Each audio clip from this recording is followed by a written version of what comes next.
हरि ओम।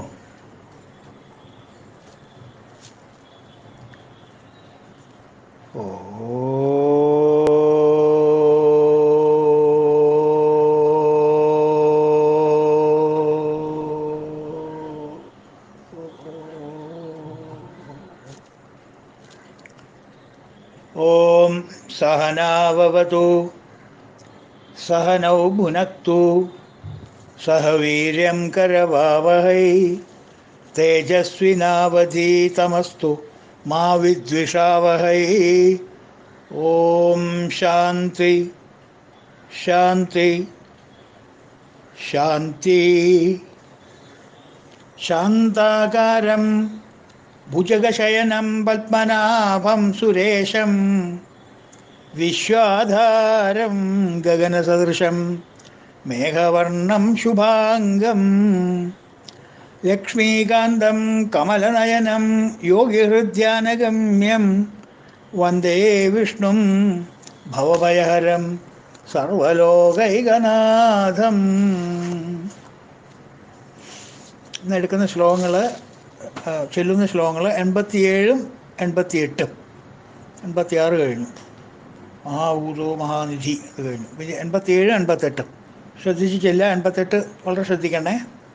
87 കുമുദ കുന്ദര കുന്ദ പർജന്യ പാവനോ അനില അമൃതാശോ അമൃതവപു സർവജ്ഞ സർവതോമുഖ സുലഭ സുവൃത സിദ്ധ ശത്രുജിശത്രുതാപന ന്യഗ്രോദ്യോദുംബരോ അശ്വത്ഥ ചാണൂരന്ധ്രനിഷൂധന.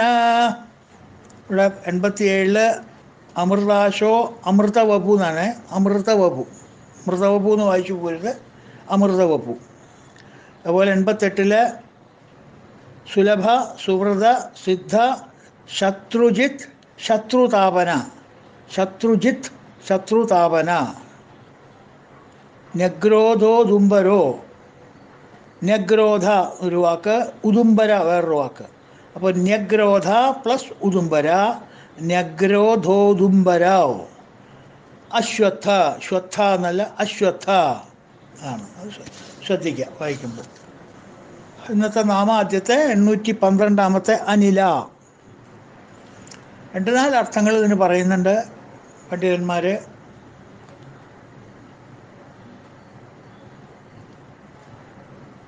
നില എന്ന് വെച്ചാൽ വീഴ്ച, ഫോൾ, അച്യുതം എന്നൊക്കെയാണ്. അപ്പോൾ ഭഗവാൻ അനില, അത് യോജിക്കും. രണ്ടാമത്തെ അർത്ഥം അവർ പറയുന്നത് ഇല, പ്രേരണ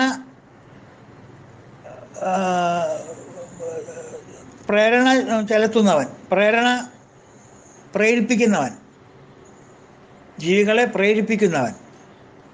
ഇല, അനില എന്ന് വെച്ചെങ്കിൽ ഇലയല്ലാത്തത്, പ്രേരിപ്പിക്കാത്തവൻ എന്നർത്ഥം.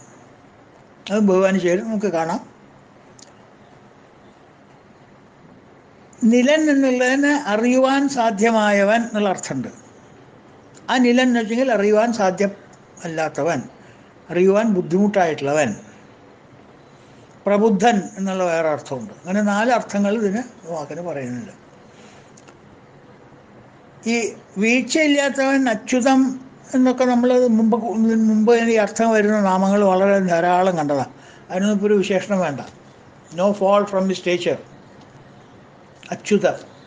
അച്യുതപ്രതിതപ്രാണ എന്നൊക്കെ വായിച്ചില്ലേ. അച്യുതമില്ലാത്തവൻ, വീഴ്ചയില്ലാത്തവൻ, സ്റ്റഡി ആയിട്ട് നിൽക്കുന്നവൻ. മനസ്സിലായി? അതൊക്കെയാണ് അച്യുത എന്നുള്ളതിൻ്റെ അർത്ഥം. അത് നമ്മൾ വളരെയധികം കണ്ടതാണ്. അധികം സമയം നമ്മൾ അതിന് വേണ്ടി ഇപ്പോൾ കളയണ്ട. രണ്ടാമത്തെ അർത്ഥം ഇല, പ്രേരണ ചെലുത്തുന്നവൻ, ജീവികളിൽ പ്രേരണ ചെലുത്തുന്നവൻ. ഭഗവാന്റെ ഇഷ്ടാനിഷ്ടങ്ങൾ ജീവികളോട് കർമ്മത്തിൽ ഭഗവാൻ അടിച്ചേൽപ്പിക്കാറില്ല. ഭഗവാന്റെ ഇഷ്ടവും ഭഗവാന്റെ അനിഷ്ടവും, ഭഗവാന്റെ രാഗങ്ങളും ഭഗവാന്റെ ദ്വേഷങ്ങളും, ഇതൊന്നും ഭഗവാൻ തൻ്റെ ജീവികളെ അടിച്ചേൽപ്പിക്കാറില്ല.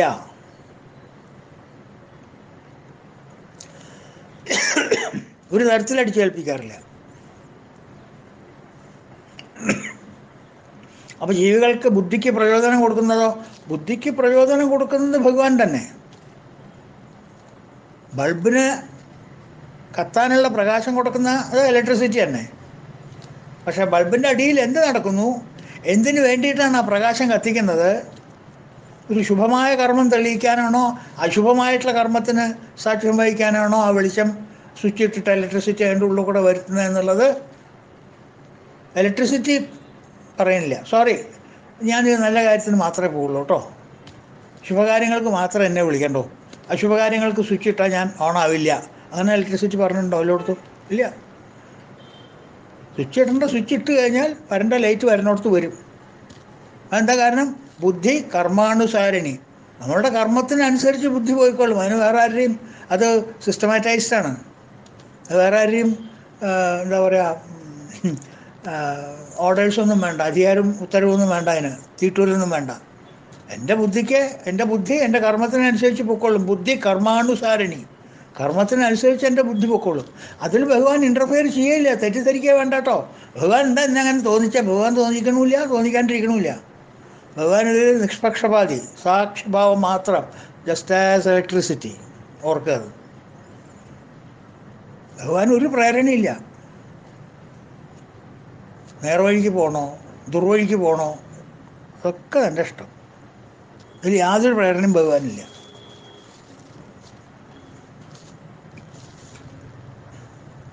ഈ 10-700 ശ്ലോകം ഭഗവത്ഗീതയിൽ അർജുനന് ആ ഒരു ഡിജക്റ്റഡ് പൊസിഷനിൽ നിന്ന് കംപ്ലീറ്റ് പേഴ്സണാലിറ്റി ഇടിഞ്ഞു പൊളിഞ്ഞ് ഷാറ്റേഡായി കിടക്കുകയായിരുന്നില്ല അർജുനൻ. ഒന്നിനും കൊള്ളാത്ത തുഷ്പയുടെ അഴങ്കൂലിയായിട്ട് കിടക്കുകയായിരുന്നില്ല അർജുനൻ അവിടെ രഥത്തിൽ. എന്നെ കൊണ്ടൊന്നും പറ്റില്ലേ ഭഗവാനെ, ഞാൻ എന്താ പോകണമെന്ന് പറഞ്ഞിട്ട് ആകപ്പാടെ ഡെസ്പടിച്ച് കിടക്കുകയായിരുന്നില്ലേ, കാളണിക്ക് കൊള്ളാണ്ട്. എന്നിട്ട് അവിടുന്ന് ഉയർത്തി എഴുന്നേൽപ്പിച്ച് കാര്യങ്ങൾ പറഞ്ഞ് മനസ്സിലാക്കി ഓരോ അധ്യായങ്ങളും ഓരോരോ കർമ്മങ്ങളും, സാഖ്യയോഗവും കർമ്മയോഗവും ജ്ഞാനയോഗവും ഭക്തിയോഗവും, ഇങ്ങനെ ഓരോന്നോരോന്ന് പറഞ്ഞ് പുരുഷോത്തമ യോഗം, അങ്ങനെ എല്ലാ യോഗങ്ങളും പറഞ്ഞ് മനസ്സിലാക്കി 18-ാമത്തെ അധ്യായത്തിൽ 10-700 ശ്ലോകങ്ങൾ അതിനു വേണ്ടി ഭഗവാൻ ചെലവഴിച്ചു. 600 ചില്ലാനും ശ്ലോകങ്ങൾ ഭഗവാൻ മാത്രം അർജുനന് ഉപദേശിച്ചു, ഇല്ലേ? എന്നിട്ട് അവസാനം ഭഗവാൻ എന്താ പറയുക? അപ്പോൾ ശരി, നിങ്ങൾ ഞാനൊക്കെയാണ് എന്താ ചെയ്യുക അവസാനം? എന്നാൽ അങ്ങനെ ചെയ്യോട്ടോ, ഞാൻ പറഞ്ഞ പോലെ. അപ്പോൾ അങ്ങനെ നമ്മൾ പലപ്പോഴും കുട്ടികളോട് എല്ലാവരോടും പറഞ്ഞ് അയക്കാറുണ്ട്. നമ്മൾ കുറേ കാര്യങ്ങൾ പറയും വീട്ടിൽ വന്നാൽ സംസാരിച്ചിട്ട്. പോണ പോക്കിൽ എന്താ പറയുക, എന്നാൽ പിന്നെ അങ്ങനെ പറഞ്ഞ പോലെ കേട്ടോ, അങ്ങനെ ചെയ്തോളൂ, ഒരു താക്കീത്, ഒരു ഓർഡർ, ഞാൻ പറഞ്ഞ പോലെ എന്താ ചെയ്തോളൂ എന്ന്. പിന്നെ ഈ പറഞ്ഞ പോലെ ആരാൾക്ക് ഇഷ്ടമുള്ളത് ചെയ്തോട്ടെ, അത് പറഞ്ഞ പോലെ ചെയ്യാം, സൂക്ഷിക്കണേ എന്ന് പറഞ്ഞാൽ പറഞ്ഞ പോലെ ചെയ്തില്ലെങ്കിൽ അവതാളത്തിലാവുന്നു. എന്തൊരു അഹങ്കാരം നോക്കൂ. ഭഗവാൻ അങ്ങനെ പറഞ്ഞല്ലോ കൃഷ്ണനോട്, അർജുനനോട്. 18-ാം അധ്യായത്തിൽ നോക്കുക, അപ്പോൾ അറിയാം എന്താ ഭഗവാൻ പറഞ്ഞതെന്ന്. ഇതെല്ലാം പറഞ്ഞു കൊടുത്ത് അർജുനൻ പറഞ്ഞു, നഷ്ടോ മോഹ സ്മൃതിർലബ്ധ്വ, എനിക്കെൻ്റെ ഓർമ്മ തിരിച്ചു കിട്ടി ഭഗവാനെ, ഞാൻ പണ്ടത്തെ ആളല്ല. I am the great warrior now, I am ready to do anything എന്ന് പറഞ്ഞ ഭഗവാൻ എന്താ പറഞ്ഞത്? ഞാൻ പറഞ്ഞ പോലെ ചെയ്യട്ടോ, അങ്ങനെയല്ല പറഞ്ഞു ഭഗവാൻ. വിമർശതൈ തദശേഷേണ യഥേച്ഛസി തഥാ കുരു. What a glorious words. വിമർശതേ ദശേഷേണ, അനലൈസ് ക്രിട്ടിക്കലി, സംശുദ്ധമായിട്ട് പരിശോധിക്കുക, കുലങ്കഷമായിട്ട് പരിശോധിക്കുക, കൂലങ്കഷമായിട്ട്, കഷായമായിട്ടോ ഗുളികയായിട്ടോ എന്തായാലും കുഴപ്പമില്ല, നല്ല പോലെ അതിനെ ഞാൻ ഈ പറഞ്ഞതൊക്കെ പരിശോധിക്കുക. വിമർശയത് അദശേഷേണ, ക്രിട്ടിക്കലി അനലൈസ്, അതാണ് വിമർശയത് അശേഷേണ. അശേഷേണ കംപ്ലീറ്റ്ലി യു അനലൈസ് ക്രിട്ടിക്കലി.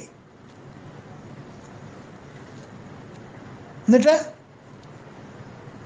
നീ എന്ത് വേണമെങ്കിൽ ആലോചിച്ചോ, ഞാൻ പറഞ്ഞാൽ അങ്ങോട്ട് ചെയ്താൽ മതി. അങ്ങനെയല്ല.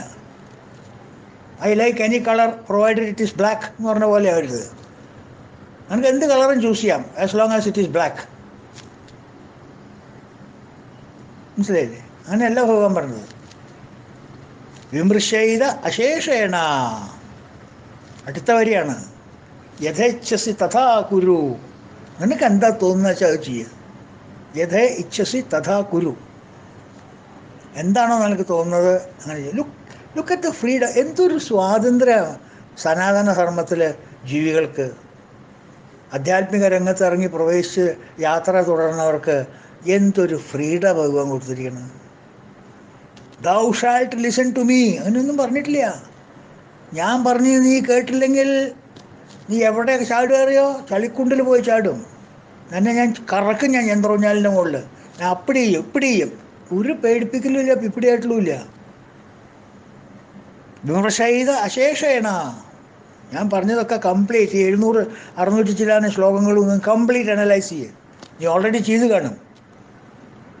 ഇനിയിപ്പോൾ എന്താ ചെയ്യേണ്ട എന്നോട് ചോദിക്കണ്ട. തഥേച്ഛസി തഥാ കുരു, യഥേച്ഛസി തഥാ കുരു. എന്താണോ നിനക്കിഷ്ടം, എൻ്റെ മനസ്സിൽ തോന്നുന്നത് അത് നീ ചെയ്യുക. ഇതൊക്കെ ചെയ്ത് കഴിഞ്ഞിട്ട് എന്നാൽ ഞാൻ സന്യാസത്തിന് പോട്ടെ, ഇങ്ങനെയാണോ എൻ്റെ മനസ്സിൽ പൊന്തി വരുന്നത്? പൊക്കോ, ഐ ഹാവ് നോ പ്രോബ്ലം. യുദ്ധം ഞാൻ ഇവിടെ നടത്തിക്കോളാം, നീ പോയാലും പോയില്ലെങ്കിലും. അത് കായ കിട്ടിയാലും കിട്ടിയില്ലെങ്കിലും വഴുക്കിടും എന്ന് പറഞ്ഞൊരു കാരണപ്പാട്, മനസ്സിലായില്ലേ? കായ വഴുക്കേണ്ട കാര്യം തീർച്ച. അത് കായ കിട്ടിയില്ലെങ്കിൽ ശരി, കിട്ടിയില്ലെങ്കിലും ശരി. അർജുന നീ ഇവിടെ നിന്നാലും ശരി, നിന്നില്ലെങ്കിലും ശരി, മഹാഭാരത യുദ്ധം നടക്കും, ധർമ്മം നിലനിർത്തും, ഉറപ്പ്.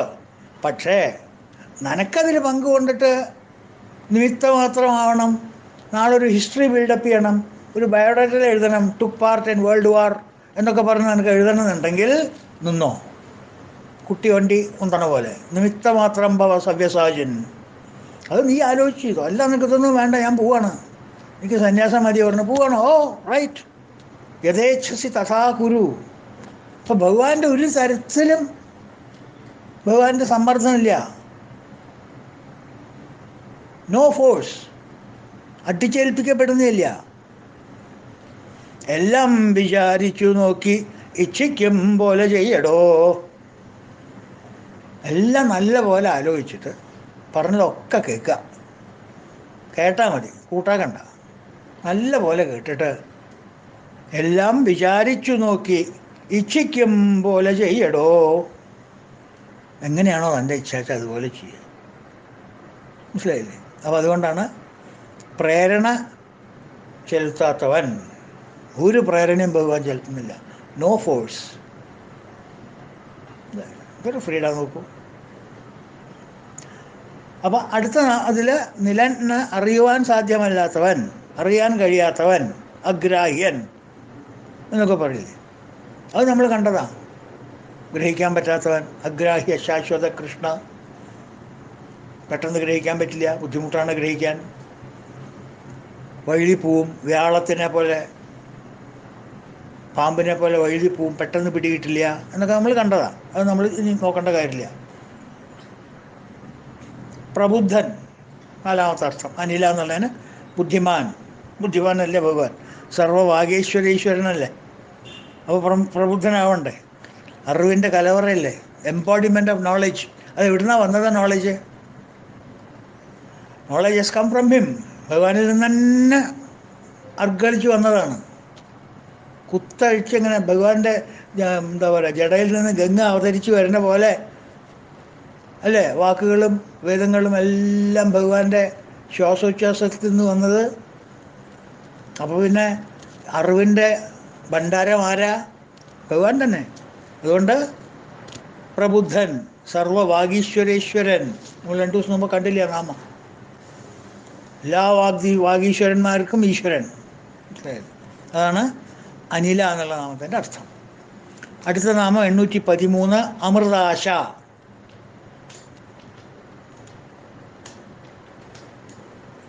അമൃതാശ എന്ന് വെച്ചെങ്കിൽ ആത്മരസാത്മായിട്ടുള്ള അമൃത അനുഭവിക്കുന്നവൻ, ആത്മരസത്തിൽ നിന്ന് കിട്ടുന്ന സുഖം അനുഭവിക്കുന്നവൻ. സദാ ആനന്ദം, പരമാനന്ദം, സച്ചിദാനന്ദം, ഇമ്മോർട്ടൽ ബ്ലിസ്.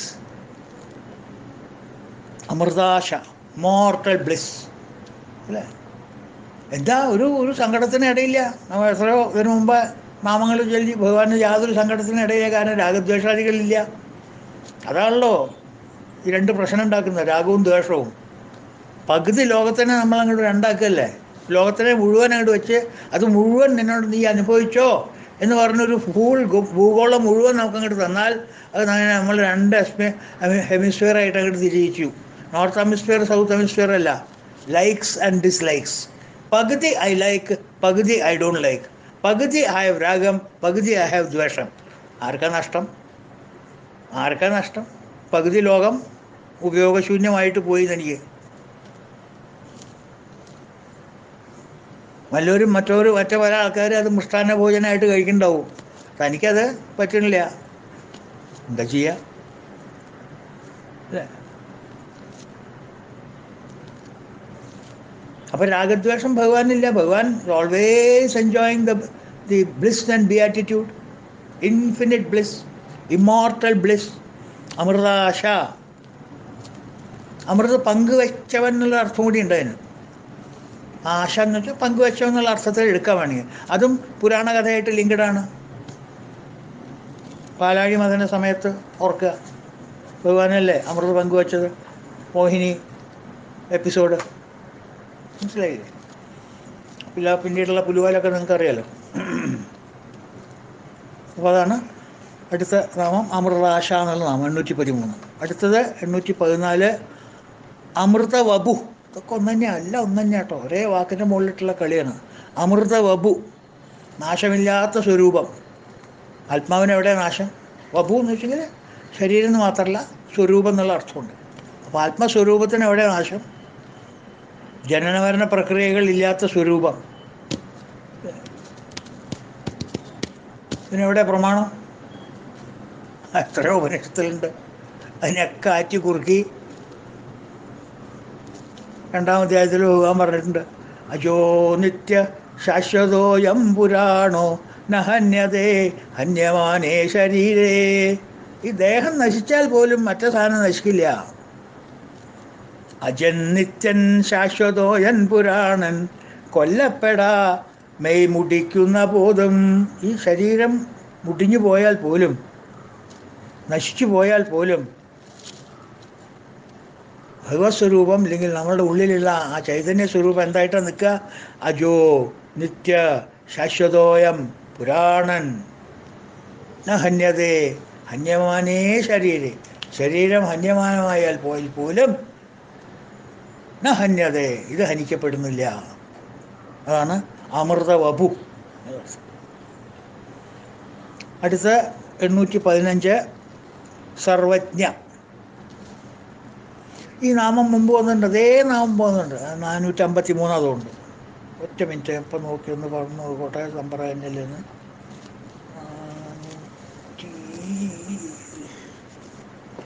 നമ്പർ പറഞ്ഞ സ്ഥിതിക്കൊന്ന് നോക്കല്ലേ നല്ലത്.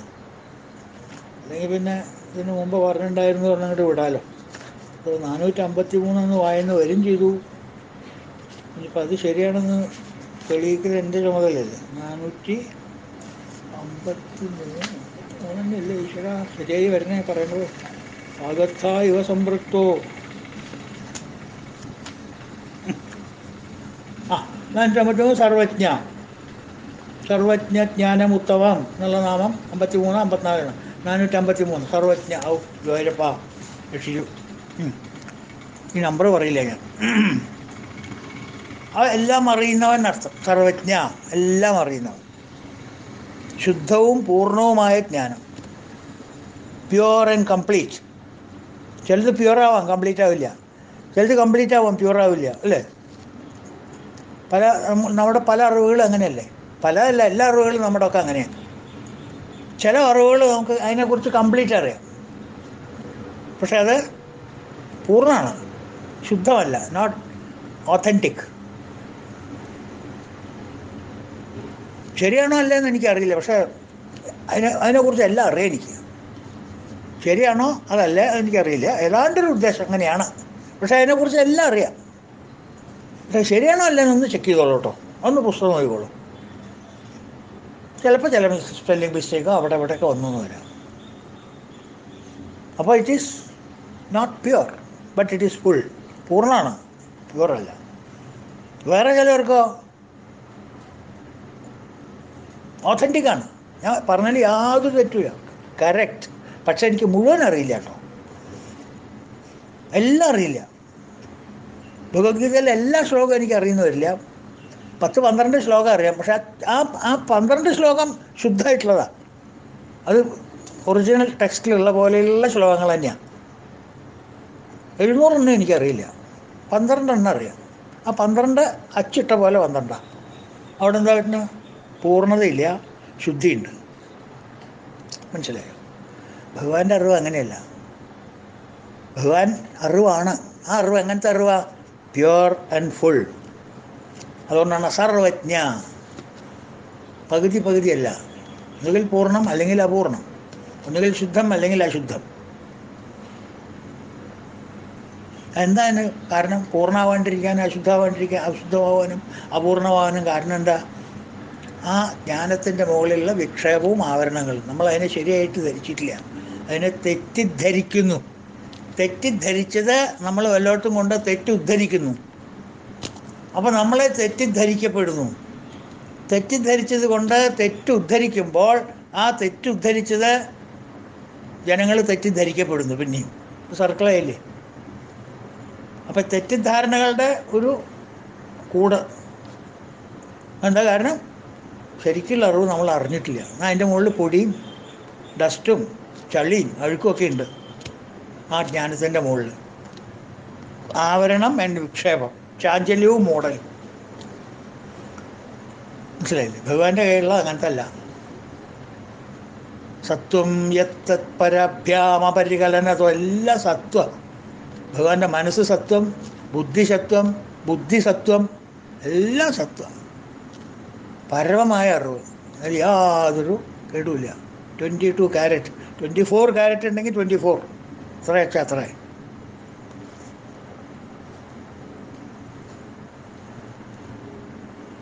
അപ്പോൾ ഈ മൂടൽ പിടിച്ച് നിൽക്കുന്ന മൂടലിനെ ഒന്നങ്ങോട്ട് മാറ്റിക്കഴിഞ്ഞാൽ ആ മൂടൽ എങ്ങനെയാണ് വരുന്നത്? പണ്ടത്തെ ശ്ലോകത്തിലേക്ക് തന്നെ പോകണം, ഉപനിഷത്ത് മന്ത്രത്തിലേക്ക് തന്നെ പോകണം. ഹിരൺമയേണ പാത്രേണ സത്യസ്യാഭിഹിതം മുഖം തത്വം പൂഷന്നമാവൃണ്ണ സത്യധർമായ അധിഷ്ഠതേ. പൂർണ്ണജ്ഞാനം ഉള്ളിൽ നിൽക്കുന്നു. പരമശുദ്ധമായിട്ടുള്ള ജ്ഞാനം ഉള്ളിലിരിക്കുന്നു. പൂർണ്ണതയും പരിശുദ്ധതയായിട്ടുള്ള ജ്ഞാനം ഉള്ളിലിരിക്കുന്നു. പക്ഷെ അതിനെ ഒരു സ്വർണ്ണ പാത്രം കൊണ്ട് പളപള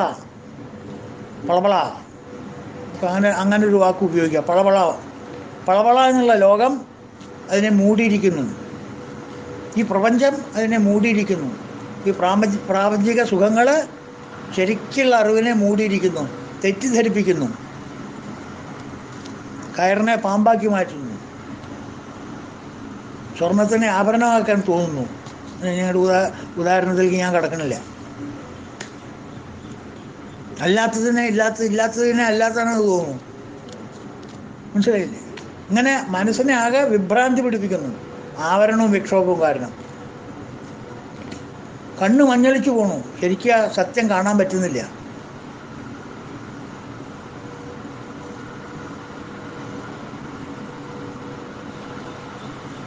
ഹിരൺമയേണ പാത്രേണ സത്യസ്യാഭിഹിതം മുഖം. അതിനെന്താ വേണ്ടത്? തത്വം പൂഷണ്ണമാവൃണ്ണ സത്യധർമായ അധിഷ്ഠതേ. അതിനെന്ത് വേണം? അതൊന്ന് നീക്കി കളയണം. ഈ ദൃശ്യങ്ങളുണ്ടല്ലോ, പുറമെ കാണുന്ന മാനിഫെസ്റ്റേഷൻസ്, ആ മാനിഫെസ്റ്റേഷൻസ് ഒന്ന് നീക്കുക. കാരണം ഈ മാനിഫെസ്റ്റേഷൻസ് ഒക്കെ മായയാണ്. ഭഗവാന്റെ സത്സ്വരൂപം കാണാതിരിക്കാൻ വേണ്ടിയിട്ട് ഉണ്ടാക്കി വച്ചിരിക്കണ മായകളാണ് ഈ കാണുന്ന ദൃശ്യ സത്തുക്കളെല്ലാം. All objects of seeing. നമ്മുടെ ദൃശ്യത്തിൽ വിടുന്ന എല്ലാ കാര്യങ്ങളും. ദൃശ്യമെന്ന് പറഞ്ഞാൽ കണ്ണുകൊണ്ട് കാണുന്നത് മാത്രമല്ല, മനസ്സുകൊണ്ട് ചിന്തിക്കുന്നതും ദൃശ്യമാണ്. എനി ഒബ്ജക്റ്റ് ഓഫ് ഒബ്സർവേഷൻ, കണ്ണുകൊണ്ടോ കാതുകൊണ്ടോ മൂക്കുകൊണ്ടോ മണം കൊണ്ടോ മണക്കുന്നതോ വാട്ട് എവർ ഇറ്റ് ഈസ്, 5 ഇന്ദ്രിയങ്ങളെ കൊണ്ടും പിക്കപ്പ് ചെയ്യുന്ന വിഷയങ്ങൾ ദേ ആർ കോൾഡ് ദൃശ്യങ്ങൾ. ആ ദൃശ്യങ്ങൾ ആണ് ഉള്ളിലിരിക്കുന്ന സത്വഗുണപ്രധാനിയായിട്ടുള്ള ജ്ഞാനത്തിനെ, നമ്മളുടെ സ്വന്തം ജ്ഞാനത്തിനെ, വേറെ ആരുടെയല്ല, അങ്ങോരുടെ ജ്ഞാനം മറക്കല്ല, എൻ്റെ ജ്ഞാനത്തിനെ ഞാനുണ്ടാക്കുന്ന ഈ ജഗത്ത് കൊണ്ട്, ഈ പ്രപഞ്ചം കൊണ്ട് അത് മറച്ചിരിക്കുന്നു. പളപള പ്രപഞ്ചം കൊണ്ട് മറച്ചിരിക്കുന്നു. തത്വം പൂഷണ്ണമാവൃണ്ണ. ആവൃണ്ണ, അതിനൊന്ന് മാറ്റ്, പ്ലീസ് ഡിസ്കവർ. ഒന്ന് മാറ്റും എന്നെ. എന്തിനാ? സത്യം പൂഷണ്ണമാവൃണ്ണ സത്യധർമായ അധിഷ്ഠതേ. ആ സത്യത്തിലും ധർമ്മത്തിലും അധിഷ്ഠതയായിട്ട് എനിക്ക് ഇരിക്കാൻ. Give me the place to go inside. എനിക്ക് അവിടെ ചെന്ന് ഇരിക്കണമെന്നുണ്ട്, കുറച്ച് ജ്ഞാനം അറിഞ്ഞിട്ട്. പ്യുവർ ആൻഡ് കംപ്ലീറ്റ് ജ്ഞാനത്തിൽ എനിക്ക് കുറച്ച് ഇരുന്നാൽ കൊള്ളാമെന്നുണ്ട്, അതൊന്ന് ആസ്വദിക്കണമെന്നുണ്ട്. അതെന്നെ ഇവർ സമ്മതിക്കുന്നില്ല. ഈ ആവരണവും വിക്ഷോഭവും എന്നെ സമ്മതിക്കുന്നില്ല. അതുകൊണ്ട് അത് എടുത്തു മാറ്റൂ. മഹർഷി രമണൻ ഉപദേശസാരത്തിൽ തന്നെയാണ് പറയുന്നത്. ദൃശ്യവാരിതം ചിത്തമാത്മന ചിത്വദർശനം തത്വദർശനം. നോക്കൂ എത്ര ഭംഗിയായിട്ട് പറഞ്ഞിരിക്കണം ആ ഉപനിഷത്ത് മന്ത്രം എടുത്തിട്ട്. അല്ലേ? ഹിരണ്മയേണ പാത്രേണ സത്യസ്യാഭിഹിതം മുഖം തത്വം പൂഷണ്ണമാവൃണ്ണ സത്യധർമായ തിഷ്ഠതേ. സത്യസാവൃത മുഖം, ആവൃതം ചെയ്തിരിക്കുന്നു, മൂടപ്പെട്ടിരിക്കുന്നു. എന്താ? ഈ ദൃശ്യങ്ങൾ, ഈ പളപളപ്പ്. അപ്പോൾ മഹർഷി പറയണ ദൃശ്യവാരിതം. വാരിതം വെച്ചാൽ തുടച്ച് നിൽക്കുക, വാരിക്കളയാന്ന് വെച്ചോളൂ. വാരിതം തുടച്ച് നിൽക്കുക എന്നാണ് അതിൻ്റെ അർത്ഥം. മാറ്റുക. ഈ കർട്ടനൊക്കെ മാറ്റില്ല, വാരിതം. അങ്ങനെ കർട്ടൻ നീക്കില്ലേ, റൈറ്റ് ലെഫ്റ്റൊക്കെ നീക്കില്ലേ, വാരിതം. അടിച്ച് കളയാം, വാരിക്കളയാൻ തന്നെ വെച്ചോളൂ, നല്ല വിരോധമില്ല. ദൃശ്യവാരിതം. അങ്ങനെ വാരി കഴിഞ്ഞാൽ എന്ത് കൂട്ടും? ചിത്തമാത്മന.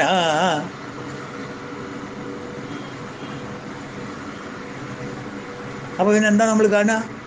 ആ മൂടൽ മാറിക്കഴിഞ്ഞാൽ നമ്മുടെ ശരിക്കുള്ള മനസ്സ് വികസിച്ച് നിൽക്കുന്ന കാണാം. ചിത്തമാത്മന ചിത്വദർശനം. ആ ചിത്തം എന്താ നമുക്കുള്ളിൽ കാണാൻ പറ്റുക? ചിത്തത്തിനെ നമുക്ക് കാണാം. നമ്മളുടെ മനസ്സ് in its pure form, without any adulteration. ഇന്ന് നമ്മളുടെ മനസ്സ് നമുക്ക് കണ്ടു കഴിഞ്ഞാൽ നമുക്ക് തന്നെ വെപ്രാളം തോന്നി, ഇവനെയാണോ ഞാൻ കൊണ്ടു നടക്കുന്നത് വരെ എന്ന് പറഞ്ഞിട്ട് അതൊക്കെ ഒന്ന് എടുത്ത് കളയോ, മാറ്റുമോ വെക്കാം. ദൃശ്യവാരിതം. അങ്ങനെ ചെയ്ത് കഴിഞ്ഞാൽ ചിത്തമാത്മന, എൻ്റെ ആത്മാവിനെ എൻ്റെ ചിത്തത്തിന് കാണും. അപ്പോൾ എൻ്റെ ചിത്തത്തിൽ എനിക്ക് ദർശിക്കാൻ പറ്റും. ചിത്തദർശനം. അതെന്താ ദർശനം? തത്വദർശനം. അതാണ് തത്വത്തിൻ്റെ ദർശനം. ഏതിനെയാണോ മറ്റുള്ള ദേവന്മാരും മഹർഷിമാരും കൊടാനകോടി കണക്കിന് ആയുസ് കൊണ്ട് എടുത്തിട്ട് അത് കിട്ടാൻ ഉദ്ദേശിക്കുന്നത്, അതങ്ങോട്ട് ചെയ്തു കഴിഞ്ഞാൽ ദൃശ്യവാരിതം ചിത്തമാത്മന ചിത്വദർശനം തത്വദർശനം. ബാഹ്യവിഷയങ്ങളിൽ നിന്ന് പിൻവാങ്ങി, ഇത്രയേ വേണ്ടോ, തൽക്കാലം ഒന്ന് ഇവിടുന്ന് പിൻവാങ്ങുക, രണ്ടടി പിന്നാക്കം വയ്ക്കുക. അന്തർമുഖമായിട്ടുള്ള മനസ്സ് പരാഞ്ചികാനി വ്യതരണത് സ്വയംഭൂ തസ്മാത് പരാങ് പശ്യതി ന അന്തരാത്മാ. ഉള്ളിലേക്ക് നോക്കാൻ പറ്റാത്തൊരവസ്ഥയിലാണ് നമ്മളിന്ന്. ആ അവസ്ഥ ഒന്ന് മാറിയിട്ട് ആസ് ആൻ എക്സ്പെരിമെൻ്റ് മെഷർ ഒന്ന് ട്രൈ ചെയ്യടോ 2 ദിവസം. അങ്ങനെയുള്ള മനസ്സ്, അന്തർമുഖമായിട്ടുള്ള മനസ്സ് ഹൃദയത്തിൽ അന്തരാത്മാവിനെ ദർശിക്കുന്നു. ഹൃദയത്തിലുള്ള നമ്മളുടെ അന്തരാത്മാവിനെ, അന്തർമുഖമായിട്ടുള്ള മനസ്സ്, a mind that is capable of introversion, not extrovert. അത് തന്നെയാണ്, ആ ചിത്തദർശനാണ് തത്വദർശനം എന്ന് പറയുന്നത്.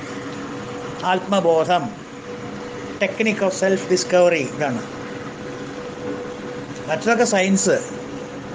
ആത്മാ എന്താണ്, ജീവാത്മാവ് എന്താണ്, പരമാത്മാവ് എന്താണ്, ശങ്കരൻ ആരാണ്, കുട്ടിശങ്കരൻ ആരാണ്, വലിയ ശങ്കരൻ ആരാണ്, ഇതൊക്കെ നമുക്ക് സിദ്ധാന്തങ്ങൾ, തിയറികൾ.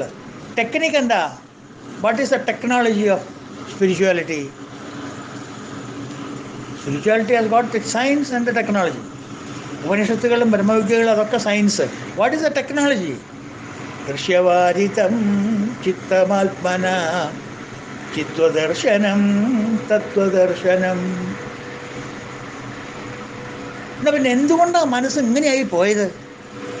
ഈ കുരുത്തം കെട്ടാൻ ഇങ്ങനെ ആയിപ്പോവാനുള്ള കാരണം എന്താ? കാരണം വേറൊന്നുമില്ല, ജന്മജന്മാന്തരങ്ങളായിട്ട് നമുക്ക് ബാഹ്യവസ്തുക്കളോടുള്ള അടുപ്പം കാരണം by default mind is travelling outward. മാത്രമല്ല, ഇന്ന് നമുക്ക് ലോകത്തിൽ ജീവിക്കണമെങ്കിൽ എക്സ്ട്രോവേർട്ട് ആവടോ, ഇങ്ങനെ ഇൻട്രോവേർട്ടായി ഇരിക്കാതെ ഇതിങ്ങനെ ലോകം പറഞ്ഞുകൊണ്ടിരിക്കും. അതിൻ്റെ അർത്ഥം എന്താ? കൂടുതൽ ദൃശ്യവസ്തുക്കൾ എടുത്ത് നീ തലയിൽ വയ്ക്കുക, ഉള്ളിലേക്കുള്ള നോട്ടമൊക്കെ കുറയ്ക്കുക. ഇന്ന് നോക്കണ്ട, പുറത്തേക്ക് നോക്കിയാൽ മതി, മുമ്പിലേക്ക് നോക്കി നടക്കുക. You look at the world. ഈ കാണുന്ന സാധനങ്ങളൊക്കെ നോക്കുക. നീ കാണുന്ന സാധനം പിന്നെ നോക്കാണ്ടോ? എന്നാലും ഒന്നുകൂടി നോക്ക്. കാണുന്ന സാധനങ്ങളൊക്കെ ഒന്നുകൂടി നോക്ക്. എൻജോയ്. എല്ലാം അങ്ങനെ റൂമിൻ്റെ ഉള്ളിൽ ഇങ്ങനെ ഇരുന്നിട്ട് ഇങ്ങനെ പിന്നാക്കം നോക്കി, റൂമിൻ്റെ ഉള്ളിലേക്ക് കയറി ഇരുന്നിട്ട് ഇങ്ങനെ മുട്ടുമ്പോൾ കയ്യുമ്പിൽ താടി വെച്ചിട്ട് ഇങ്ങനെ ഇരുന്നിട്ട് ഇങ്ങനെ ആലോചിക്കുക. എന്താലോചിക്കാനോടോ? ഒന്ന് പുറത്തേക്ക് വാ, ബി ഫ്രീ. ഇങ്ങനെ ഇൻട്രോവേർട്ടായിരിക്കാതെ എന്നൊക്കെ നമ്മൾ പല ആൾക്കാരോടും പറയാറുണ്ടല്ലേ. Yes, that is good.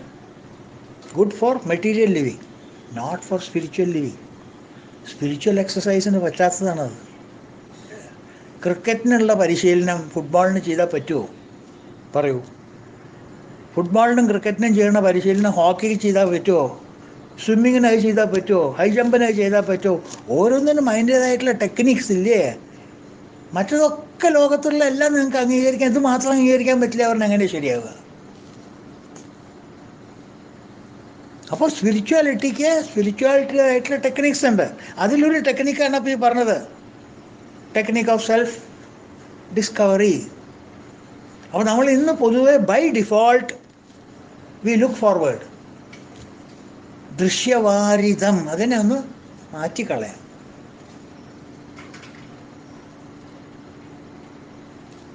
അകത്തേക്കുള്ള യാത്രയ്ക്ക് അത് പറ്റില്ല, ആ ടെക്നിക്ക് പറ്റില്ല. അത് ഇതൊന്ന് തൽക്കാലം മാറ്റി കളഞ്ഞു പോയി. എന്നിട്ടൊന്ന് പറയോ എങ്ങനെയുണ്ടെന്ന്.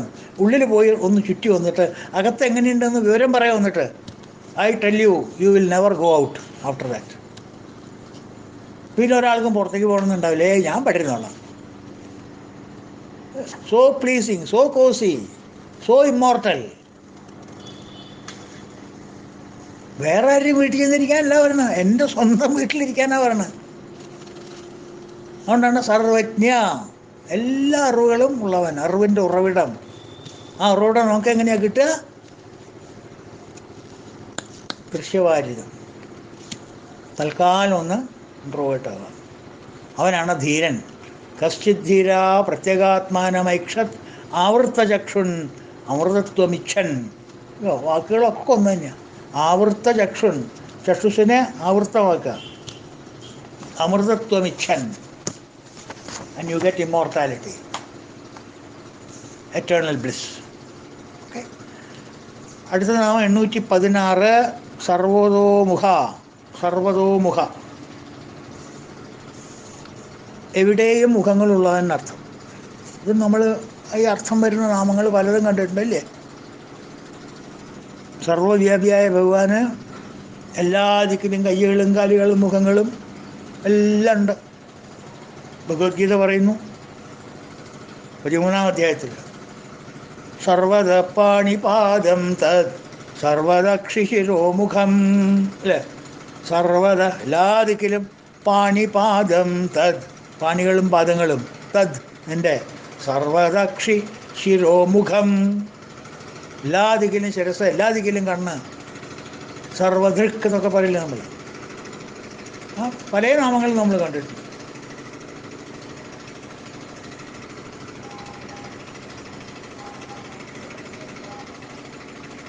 എല്ലാ ദിക്കിലും ഭഗവാന്റെ കണ്ണുകളും പാദങ്ങളും. അതല്ലാത്തൊരു സ്ഥലമില്ല.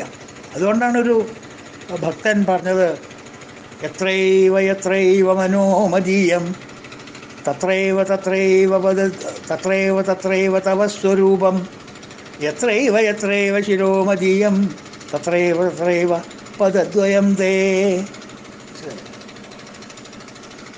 എത്രൈവ എത്രൈവ മനോമദീയം, എൻ്റെ മനസ്സ് എവിടൊക്കെയാണോ ഉള്ളത്, എവിടൊക്കെയാണോ എൻ്റെ മനസ്സ് പോകുന്നത്, എത്രയോ എത്രയോ, എവിടൊക്കെയാണോ വേർ എത്രയോ എത്രയോ മനോമദീയം, എൻ്റെ മനസ്സ് എവിടേക്കൊക്കെയാണ് പോകുന്നത്, തത്രയോ ദേർ അവിടെ തത്രയോ തവ സ്വരൂപം, ഭഗവാന്റെ സ്വരൂപം എവിടെയൊക്കെ കാണാമല്ലോ. രമണൻ്റെ 2 വരിയില്ലേ, എവിടെ തിരിഞ്ഞങ്ങു നോക്കിയാലും അവിടെല്ലാം പൂത്ത മരങ്ങൾ മാത്രം എന്ന് പറഞ്ഞ പോലെ എൻ്റെ മനസ്സ് എവിടെയൊക്കെ പോകുന്നുണ്ടോ ഭഗവാനെ, അവിടെയൊക്കെ ഭഗവാന്റെ സ്വരൂപം കാണുന്നത് ഞാൻ. വേറൊന്നും എനിക്ക് കാണാനില്ല. എവിടെ തിരിഞ്ഞു നോക്കിയാലും ഭഗവാന്റെ സ്വരൂപം തന്നെ. പ്രഹ്ലാദൻ പറഞ്ഞത് തന്നെ അത്. എത്രൈവ എത്രൈവ ശിരോമദീയം, എൻ്റെ ശിരസ് എവിടെയൊക്കെ പോകുന്നു അവിടെയൊക്കെ തത്രൈവ പദദ്വയം തേ, അങ്ങയുടെ കമലപാദങ്ങളാണ്, പാതാരവിന്ദങ്ങളാണ് ഞാൻ എവിടെയൊക്കെ എൻ്റെ തല കൊണ്ടുപോകുന്നു കാണുന്നത്. എൻ്റെ തല എത്രയെല്ലാം ഉയരങ്ങളിലേക്ക് പോകുന്നുണ്ടെങ്കിലും അവിടെയൊക്കെ ഭഗവാന്റെ പാദമുണ്ട്. എൻ്റെ മനസ്സ് ഏതെല്ലാം ദിക്കുകളിലേക്ക് പോകുന്നുണ്ടോ, നിയന്ത്രണം വിട്ടിട്ട് അനിയന്ത്രിതമാം ചിലപ്പോഴി മനമോടാത്ത കുമാർഗമേതടോ. ഏത് കുമാർഗത്തിലേക്ക് ഓടിയാലും, നിയന്ത്രണം വിട്ട് ഓടിയാലും, നിയന്ത്രണത്തോട് കൂടി ഓടിയാലും, മനസ്സ് എവിടെയൊക്കെ പോയിണോ അവിടെ എല്ലാം ഞാൻ എന്താ കാണുന്നത്? തവ സ്വരൂപം. പിന്നെ ശിരസ് എവിടെയൊക്കെ പോകണോ, എത്രയും പൊങ്ങി നിൽക്കണോ അവിടെയൊക്കെ ഞാൻ എന്താ കാണുന്നത്? അങ്ങയുടെ പാതാരബന്ധങ്ങൾ. ഇവിടെ മനസ്സും ശിരസ്സുമാണ് പറഞ്ഞിരിക്കുന്നത്. ശ്രദ്ധിച്ചിട്ടുണ്ടോ? കയ്യും കാലും നിന്നല്ല പറഞ്ഞിരിക്കുന്നത്, മനസ്സും ശിരസ്സും.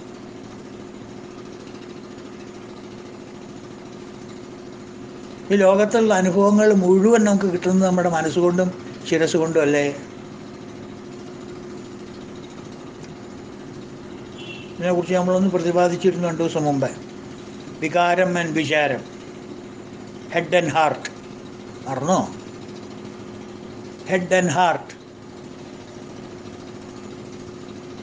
ഹെഡ് ഈസ് വികാരം, അല്ല സോറി, ഹെഡ് ഈസ് വിചാരം, അതാണ് ശിരസ്.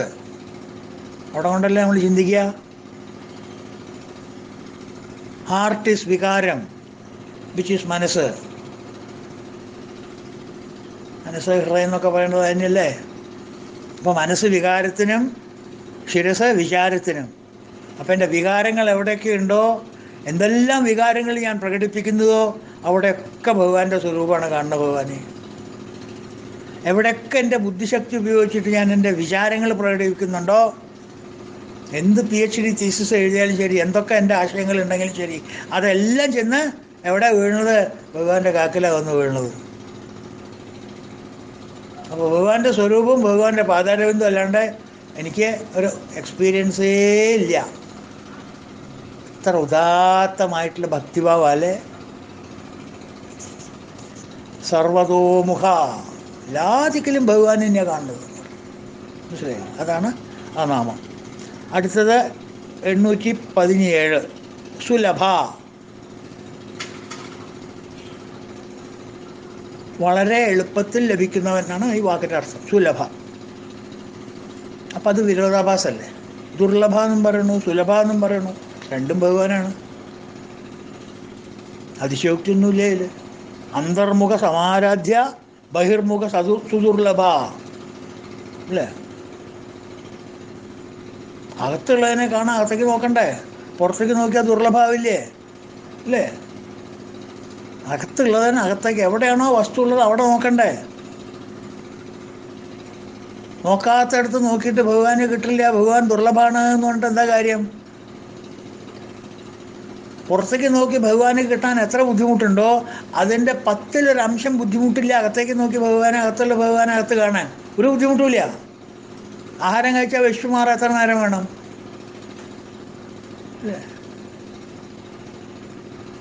ആ ചിരയണ ഒരു ബുദ്ധിമുട്ടില്ലാണ്ട് കിട്ടും.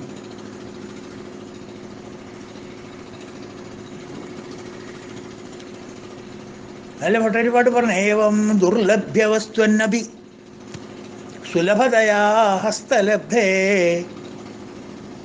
ദുർലഭ്യമായിട്ടുള്ള വസ്തുവാണ് ഇത് എന്നുണ്ടെങ്കിലും വളരെ സുലഭമായിട്ട് നിങ്ങളുടെ ഉള്ളം കൈയിലെ നെല്ലിക്ക പോലെ ഉണ്ടല്ലോ കൂട്ടരെ.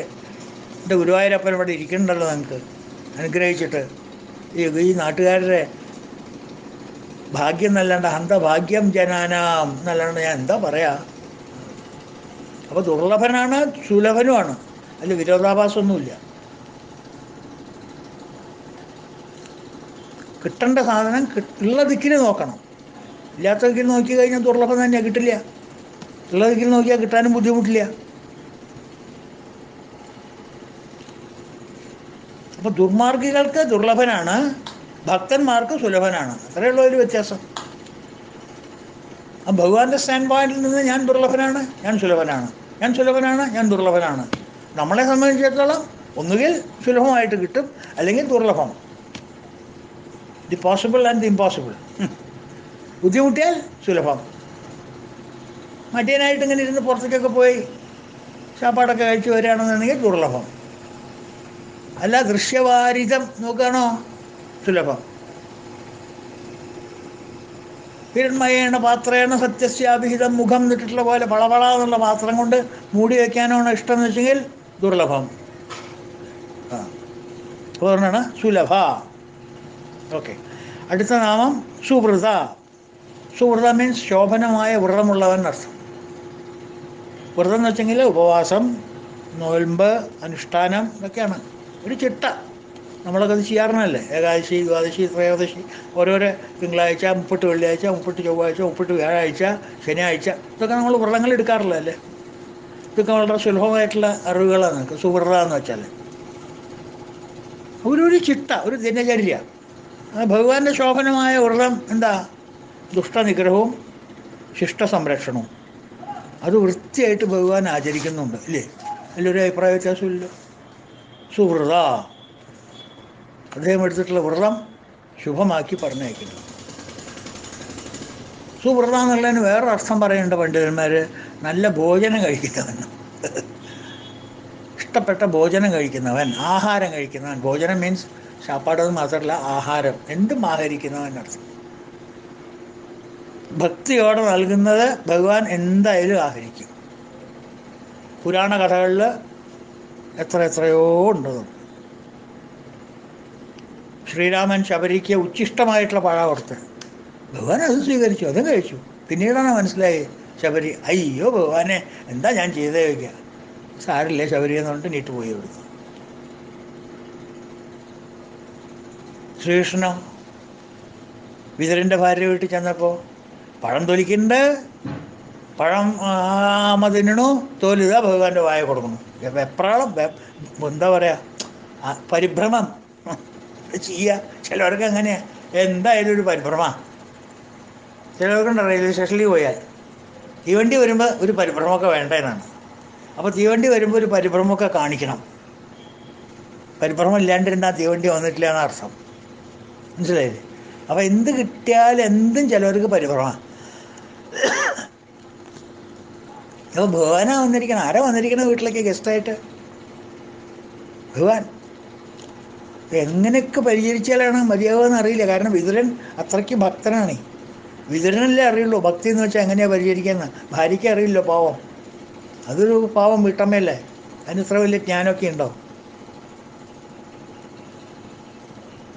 ചിലപ്പോൾ മിസ്സസ് രത്നാകരൻ്റെ ജ്ഞാനമൊന്നും ഈ അമ്മയ്ക്ക് കിട്ടിയിട്ടുണ്ടാവില്ല, വിതുരൻ്റെ ഭാര്യയ്ക്ക് കിട്ടിയിട്ടുണ്ടാവില്ല. അപ്പോൾ പരിഭ്രമം കൊണ്ട് എന്ത് ചെയ്തു? ഭഗവാനല്ലേ വന്നിരിക്കണം, എല്ലാം കൊടുത്തു. പഴം തോല് ഒളിച്ചു, പഴം അവർ വായിലിട്ടു, തോലി ഭഗവാനും കൊടുത്തു. ഭഗവാൻ അതും സ്വീകരിച്ചു. അവർ കാണേണ്ട മേടിച്ച് പുറത്ത് വെച്ചു. അതേ ഭഗവാൻ എന്താ ചെയ്തേ? കുചേലൻ വന്നപ്പോൾ തട്ടിപ്പറിച്ച് മേടിച്ചില്ലേ, ഇങ്ങോട്ട് താടോ, തൻ്റെ ഒരു കളി. എനിക്കറിയാം അവരെന്തെങ്കിലും കൊടുത്തയക്കാണ്ടിരിക്കില്ലെന്ന്. ഞാൻ ഇവിടെ ഒളിച്ചു വയ്ക്കാൻ നിട്ടല്ലേ. അപ്പോൾ പോകുമ്പോൾ വഴിക്ക് പിന്നാറ്റും തിരിച്ചു പോകുമ്പോൾ തിന്നാനാവുമല്ലേ, നമ്മുടെ കള്ള. തരാൻ കൊണ്ട് മേടിച്ചു.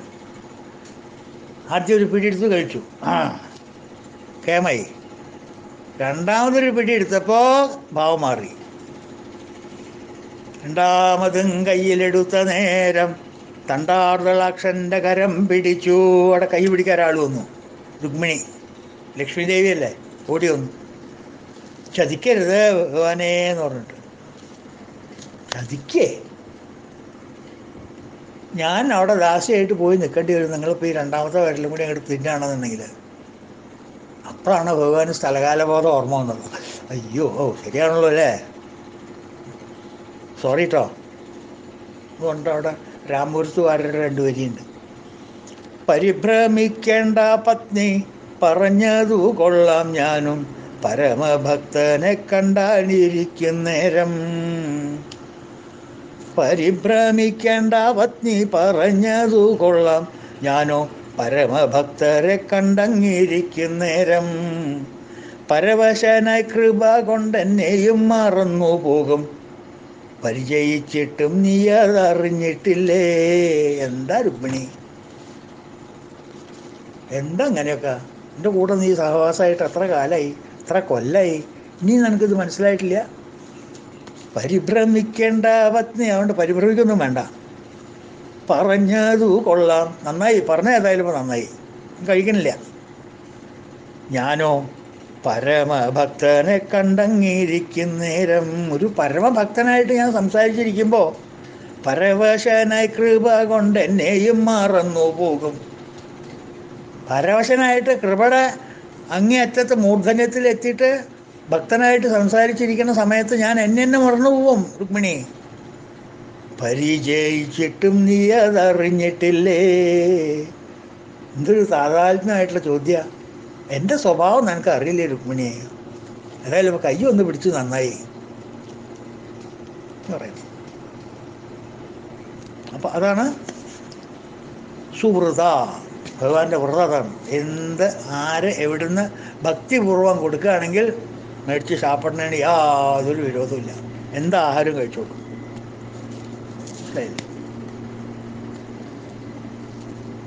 നേരെ മറിച്ച് ധിക്കാരികൾക്കോ, ഭക്തി തീരെ ഇല്ലാത്ത വർഗങ്ങളുണ്ടല്ലോ, രാക്ഷസ സ്വരൂപങ്ങൾ, അവിടുത്തെ ഭക്ഷണം ഉപയോഗിച്ചിട്ടാണ് വിതുരൻ്റെ വീട്ടിലേക്ക് വന്നത്. ദുര്യോധനൻ 5 സ്റ്റാർ ഡിന്നറാണ് അവിടുത്തെ. നമുക്കൊന്ന് ഇവിടെ കൂടാം, എല്ലാം ഉണ്ട്. ഊണിന്നു നമ്മോടൊരുമിച്ച് കൂടാം, ചേണാർന്ന വട്ടങ്ങൾ അനേകമുണ്ട്. ഇവിടെ കൂടാം. വട്ടം കൂട്ടിയിട്ടുണ്ടെങ്കിൽ എല്ലാം വട്ടം കൂട്ടിയിട്ടുണ്ട്. ഭഗവാന്റെ ഇഷ്ടസാധനങ്ങൾ എന്താണെന്നൊക്കെ നല്ലോണം അറിയാം. എല്ലാം ഉണ്ട്, പേടിക്കണ്ട. ഏയ് പോവാ. ധിക്കാരിയായൊരു ദുര്യോധനൻ തൻ്റെ സൽക്കാരമൊന്നുമേ കൈക്കൊള്ളാതെ. ധിക്കാരിയാണ് ദുര്യോധനൻ. അവൻ്റെ സൽക്കാരമൊന്നും എനിക്ക് വേണ്ടാന്ന് പറഞ്ഞിട്ടല്ലേ ഇറങ്ങിപ്പോകുന്നത് ഇവിടുന്ന്.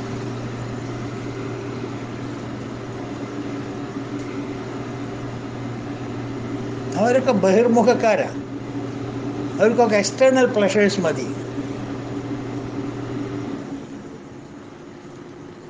ഹിരൺമയേണ പാത്രം കൊണ്ട് മൂടിയിട്ടുള്ളവരവരൊക്കെ വളവള ആൾക്കാരാണ്. അവർ ദുർലഭം. അവർക്ക് ദുർലഭമായിട്ട് ഭഗവാനെ കാണാൻ പറ്റുള്ളൂ, ഭഗവാനെ മനസ്സിലാക്കാൻ പറ്റുള്ളൂ. അന്തർമുഖക്കാർ അവർക്ക് വളരെ സുലഭമാണ്.